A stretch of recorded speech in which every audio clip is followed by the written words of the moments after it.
Do you remember George Shelty? Oh, very well. I bowled with him. Wasn't he quite a guy? Oh, he was quite a guy. The Elks decided to go to Shelby to a Elks tournament, and we got drunk that day. But then we went to Shelby, and who was sitting at the end of the bar? Jack Toole. Now, do you remember Jack Toole ran for governor? Uh-huh. All right. So I had the bar at that time. So anyway, Shelty and I and Eddie Tompkins and I don't know who else went over there, and there was three people sitting at the end of the bar. Jack Toole, and we were up here, and so I was from the bar business, you know what I mean? So I made myself acquainted with the bartender, and I think it was Jake Thompson that ran it. So I said to Jake, I said, give those fellas down there a drink and tell them it's on Art Korn from the Terminal Bar. You know, that's how you promote business, you know what I mean?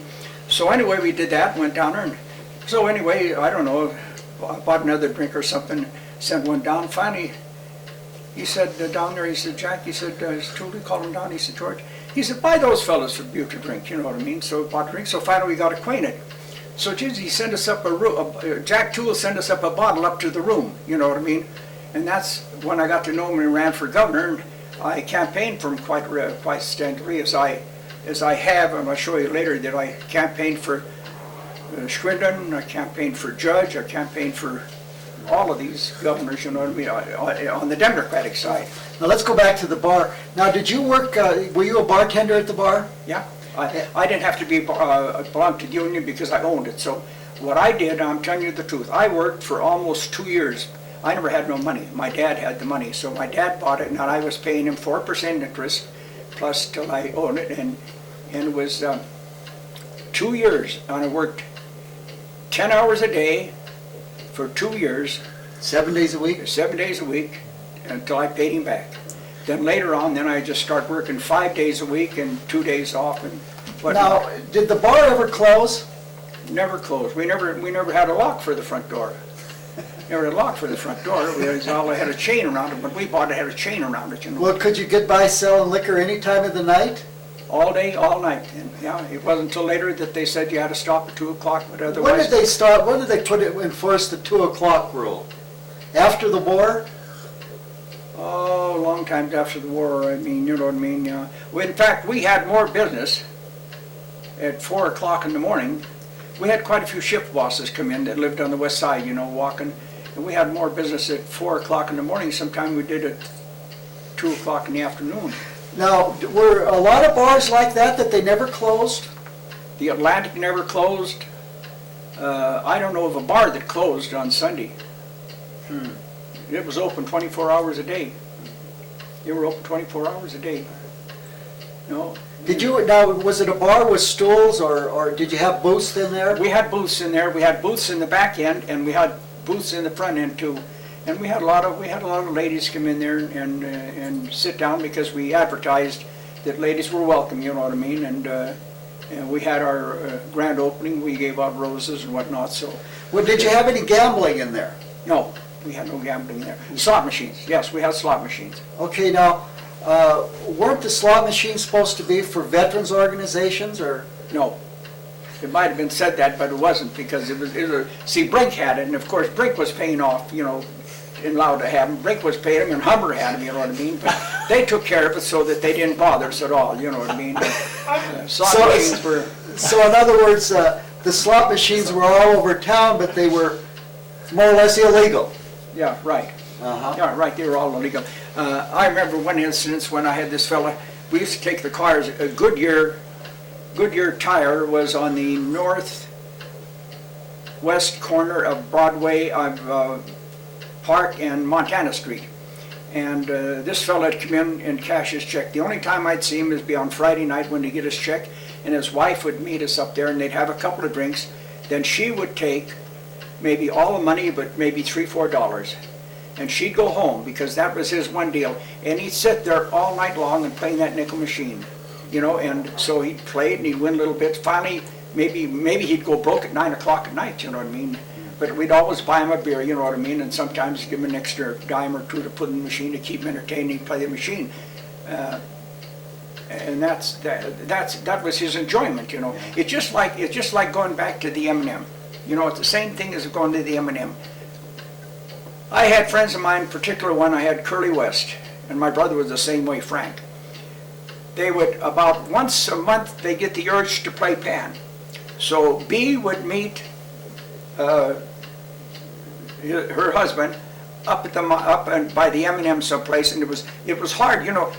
I went to one time with my sister-in-law, married to my brother, to go and meet him, and she said, "We'll meet you at the pay office on the east side on the west side of the street." And in them days, they went down.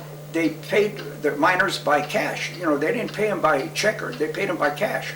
You picked up your money, you had your time slip, nepicked up money. Then they'd go down and circulate around. But once in a while, my brother and Curly West would go ahead, and they never knew each other, but they'd give the wife all the money but maybe $5. And Curly would go into the M&M, and he'd start playing pan, and he'd play pan, and B wouldn't expect him home. If he come home, like Friday night, if he'd start playing Friday night, if he come home Saturday night, B know that she lost his $5. Otherwise, she wouldn't see him till Sunday. They would play pan all from Friday night till Saturday to Saturday night, and if it got broke, then they go home. But they never charged it, you know. Till Sunday afternoon, maybe? Saturday, if they had money left Saturday after Sunday morning, they'd still play. When they went broke, or if they win enough money, well, it's time, I better go home and get a couple hours sleep, you know, and go to work. But that was the idea there. That my brother the same way. When he got the urge to play pan, him and Ernie Dazzy would play pan all night long for 48 hours. And they'd eat. They'd order a sandwich and eat while they're playing pan. And then Dazzy and my brother were really buggers to play pan. If they played for a long time to get any hand, they'd take the cards and tear them up, you know, and throw them away. And the boss would get mad at them, you know, and he'd say, "Hey, those cards cost money," you know what I mean? But that's how Dazzy and my brother played all night long.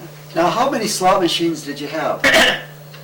I had a nickel, 2 dimes, and a quarter. And that's what most bars had. Did you have any card games? No card games.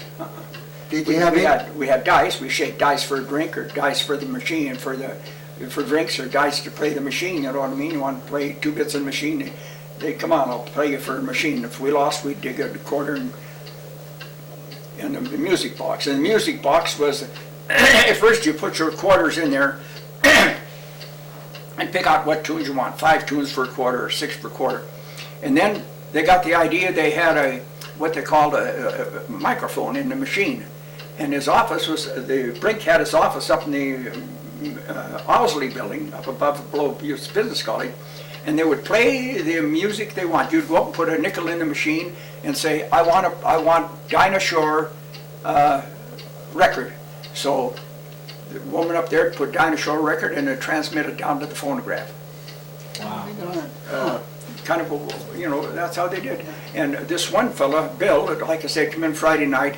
He'd love to hear Dinah Shore, you know, and he put in the nickel, and then he'd sit there on the phonograph and hold it like this here, and kind of making love to her, you know.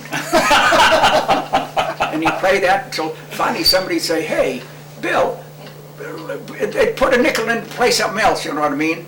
So move away the machine to play something else. Otherwise, he'd stay there and just hug the machine, you know what I mean? Now, did they have records in the machine too? At first they did, but later on they didn't. It was just a blank machine. Blank machine, and the music came out of the Owsley building.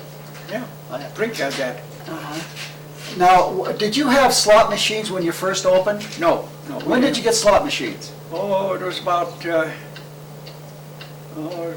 2 years later, I guess. Before the war. And we had punch boards. And Those were illegal. Punch boards were illegal. Slot machines were illegal. Did you have a lot of punch boards? Not too many. We had Were they cash prizes? No, merchandise, like candy. We always had a candy machine. Everybody liked candy. You know, we had a candy machine.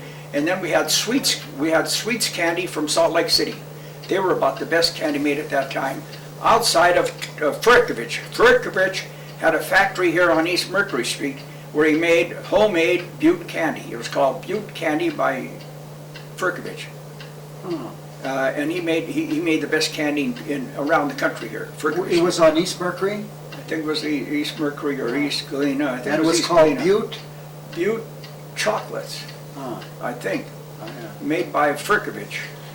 And Then the next best candy was Sweets out of Salt Lake City.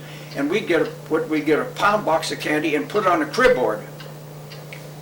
You know what I mean? And I don't know, I think everybody in Butte must have won one of those because they get down so often they said, Art, if I punch this out, can I have the crib board? You know, it was made like a crib board for 3 crib writers, you know, Oh. little pegs and everything else like that. In the candy. And a box of candy for the prize, you know. And our number was always 124.